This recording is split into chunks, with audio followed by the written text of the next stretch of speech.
One of the elements to the Sermon on the Mount that Jesus taught was to correct the Jews in some of the ways that they were practicing their religious duties.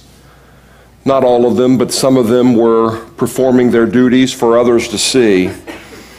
So, for example, Jesus taught about those who were going to give their money to the poor, to give their alms to the poor in the synagogue, and sometimes they would hire a person to play a trumpet and to make a big spectacle of it so everybody would watch as they would go into the synagogue to give their money to the needy. Jesus said those are the kind of people who have received their reward in full. But rather, when you give to the needy, you should give in secret, and your Father will see when you give, and your reward will be great in heaven. He said the same thing about prayer. He said to them about prayer, there are those who love to pray on the street corners. They love to go out and yell out their prayers and make sure they're seen and draw attention to themselves as they pray. And Jesus said, rather, what you ought to do is go into your closet and pray in secret, where no one sees you praying, but your Father will see you praying in secret, and you'll receive a reward for that. He said there are also those who like to go into the synagogue and pray, and they heap up, quote, they heap up empty phrases, thinking that they'll be heard more by their Father. In other words, they just keep talking and talking and talking in their prayers. They're verbose, if you will. They're wordy. They just go on and on, thinking that that will get God's attention. And Jesus says, just ask what you want to ask, because he knows what you're going to ask before you do. And to correct these failures, fallacies of prayer, Jesus set for his people for all time a prayer that we should pray. And he said, when you pray, you should pray like this: Our Father who is in heaven, hallowed be your name. Your kingdom come, your will be done on earth as it is in heaven. Give us this day our daily bread, and forgive us our debts as we forgive our debtors. And lead us not into temptation, but deliver us from evil. For yours is the power and the kingdom and the glory forever. Amen. That's the prayer Jesus said we should pray. But in his choice of words, as recorded in Matthew 6, we learn something about sin that I don't think we're real apt to think of sin in that context. As a matter of fact, it's alluded to in Romans 4, but this prayer in Matthew 6 is really the only place where we see that sin is referred to as debt. Debt. You ever think about your sin as being a debt? Jesus said debt, and that's a terrific translation. The word means debt. The word means what you owe. Most often in the New Testament it's referred to a monetary sum that you might owe someone, although it is also used quite frequently for a moral debt. Sin is debt. There are 4 different Greek words that are translated sin in the New Testament. The first means to miss the mark. The image that we get from that word is that of a bullseye, and you're out with a gun or a bow and arrow doing some target shooting, and you're aiming at that bullseye and that target, and that bullseye represents a life pleasing to God. That bullseye represents a life of perfection, uprightness, righteousness, holiness, without wavering to the left or to the right. It's sinless living. And the arrows represent your life. And that word sin means to miss the mark, because we constantly miss the mark. There are far more arrows all around that target and behind that target and on top of that target than are in the bullseye of that target. That's sin. The other word means to step across the line. This word for sin is more of a willful rebellion. You can tell even by what it means. It's that line that is drawn, and the Lord says, don't cross that line. On this side of the line is what is right. On that side of the line is what is wrong. Don't cross that line. And in our rebellion, we're constantly crossing that line. That's sin. The third word means lawlessness. And what it actually means in application to our lives is when we think and when we speak and when we act in ways as if there were no law.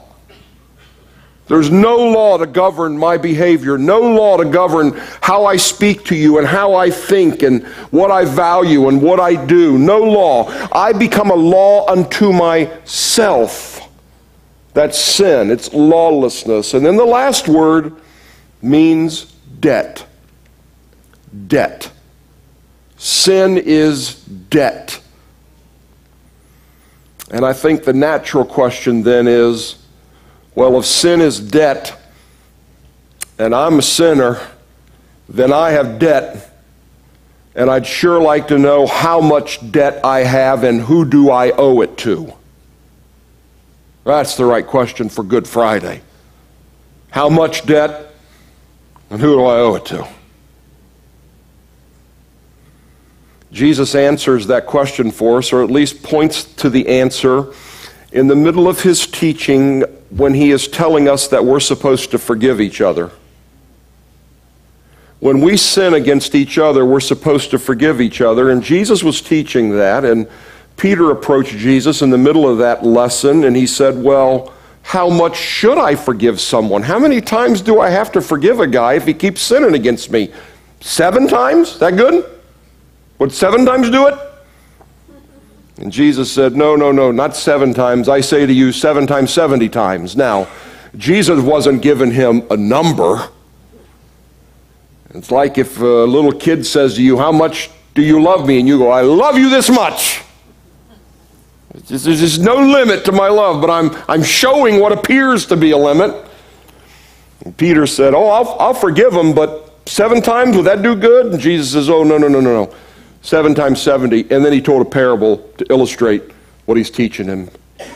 And he said, Peter, there was a king who had loaned a lot of money to a lot of people. And there came a time when he decided it was the right season to collect on these loans.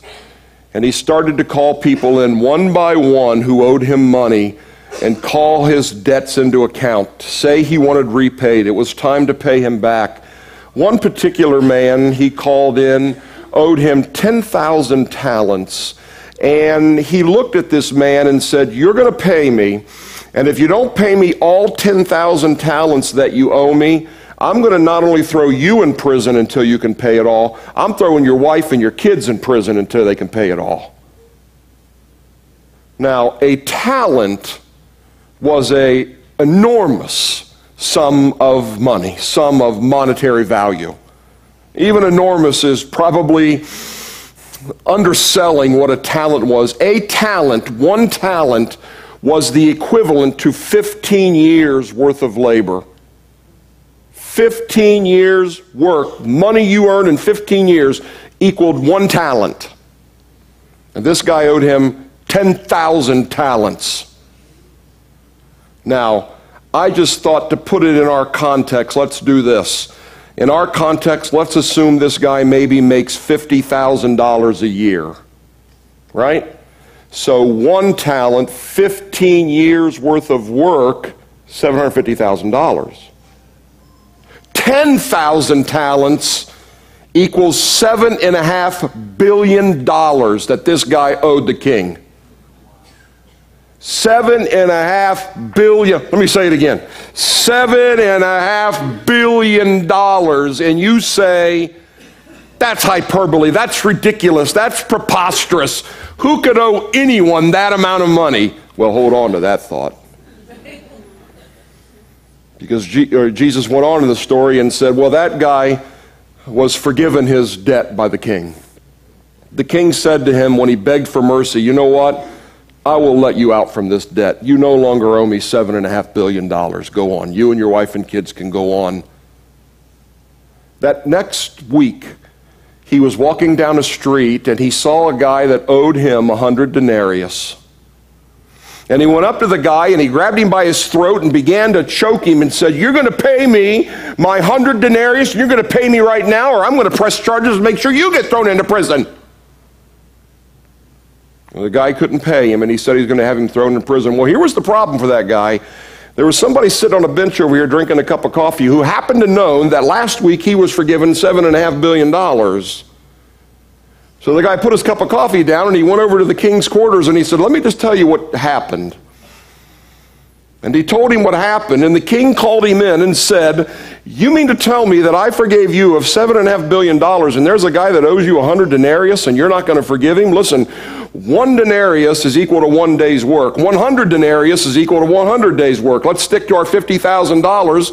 That's a third of a year. Let's just say roughly the guy owed him $15,000, $16,000, somewhere in there." What the king was saying was, I forgave you $7.5 billion and you can't forgive him $15,000? And he had him thrown in prison. Thrown in prison for eternity. Now, there's all kinds of wonderful lessons in that parable that Jesus told.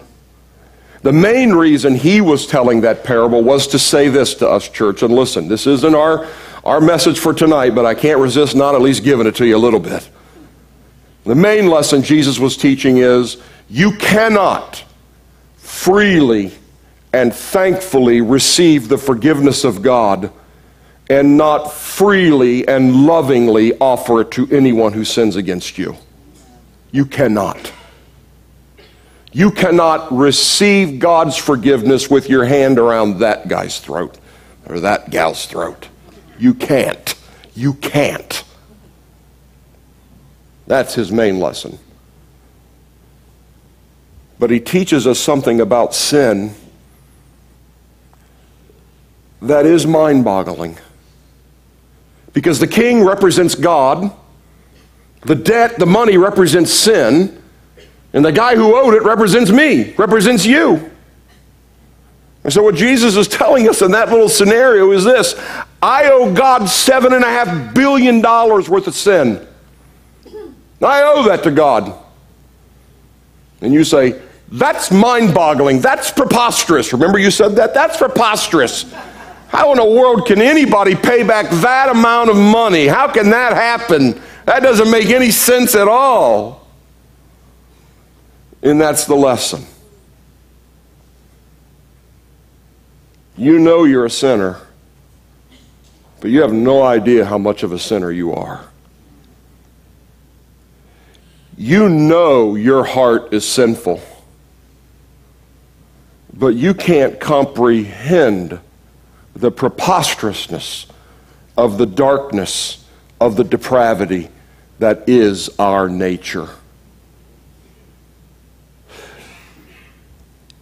And if you don't feel it, at least know that God feels it.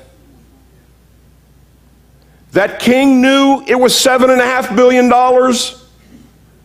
And God knows the full weight and depth of your sin. God knows how much sin is in your life and how much sin is yet to come in your life and in my life. He knows that. So if you at least accept that and you're with me so far, then the next question has to be this: how do I pay that? And with what do I pay that? And what if I can't pay that? Then what? Well, the answer is you pay with you. You know, when you have credit debt, you're paying with money. You have a mortgage, you're paying with money. When you have sin, you're paying with you. When you have sin in your life, or you're a sinner, you pay with your soul. That's why Paul wrote in Romans chapter 6, the wages of sin is death. In other words, what you get out of this sin, what that earns you, the quote, if you will, because Paul uses the monetary outcome of your sin is death. So you pay with your life, you pay with your soul in eternal damnation if you can't pay off the $7.5 billion you owe God. We're in trouble. I can't see you very well.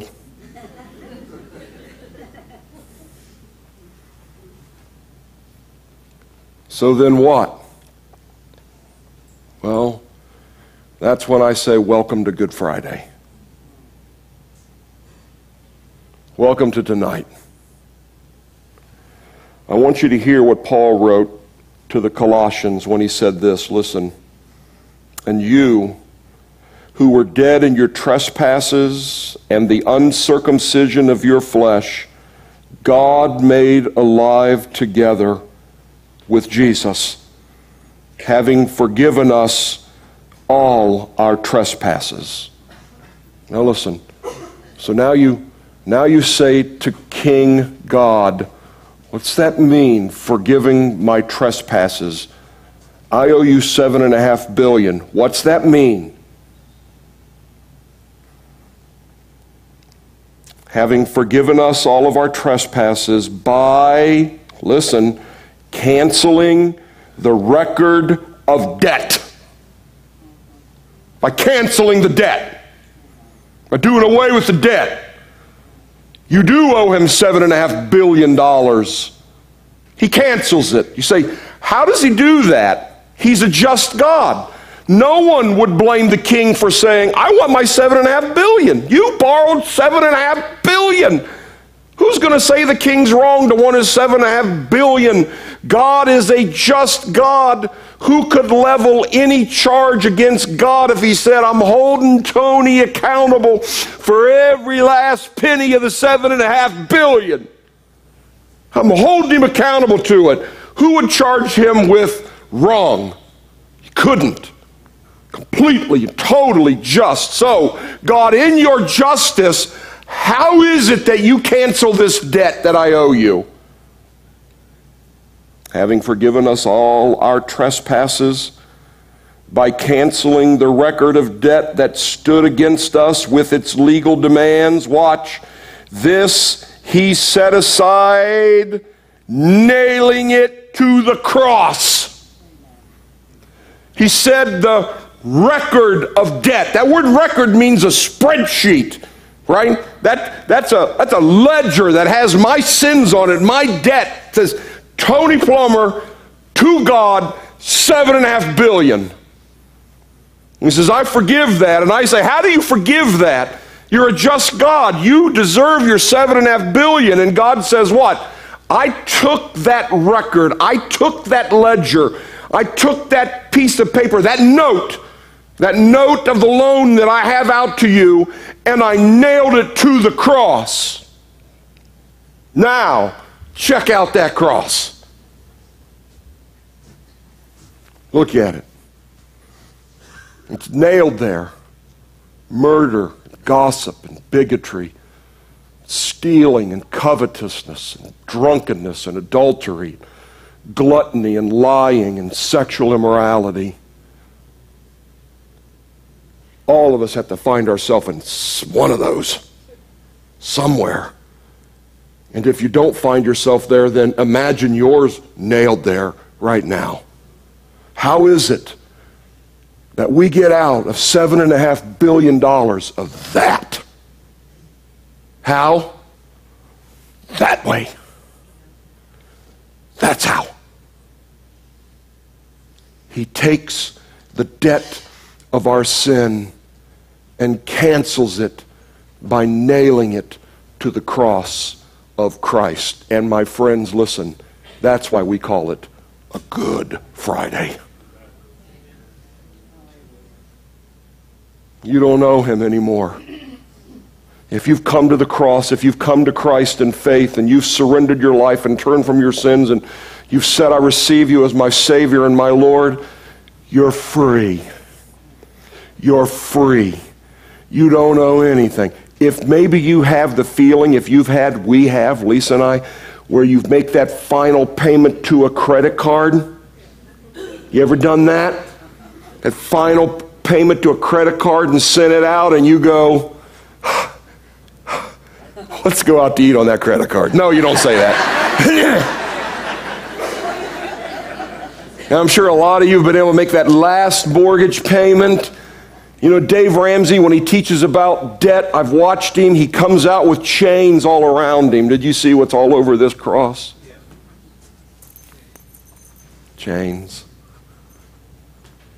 So when you come to Christ, you make the last payment on that credit card, on that mortgage, and those chains fall off of you, and you are free. You are free. He's a good God. Nothing displays the great love of God to his people more than the cross. Jesus wanted us to remember that and never ever forget it. And so he told his disciples in the upper room, I'm going to have you eat some bread. It's my body. I want you to eat it. I want you to drink this wine. It's my blood. I want you to drink it. And I want you to do it in remembrance of me. And we're going to have communion on this Good Friday. But Paul made it clear we ought to take a little bit of time and let the Lord search our heart to see if we need to ask his forgiveness. We've got to just confess something to him that's wrong. Even though it's been paid for and been nailed to the cross for some old reason, we keep running back to it, don't we? And we've got to clean our feet, like Jesus said in John 13. So maybe your feet need cleaned a little bit. Now's your time. Bow your heads, close your eyes, ask the Lord, is there anything I need to confess to you?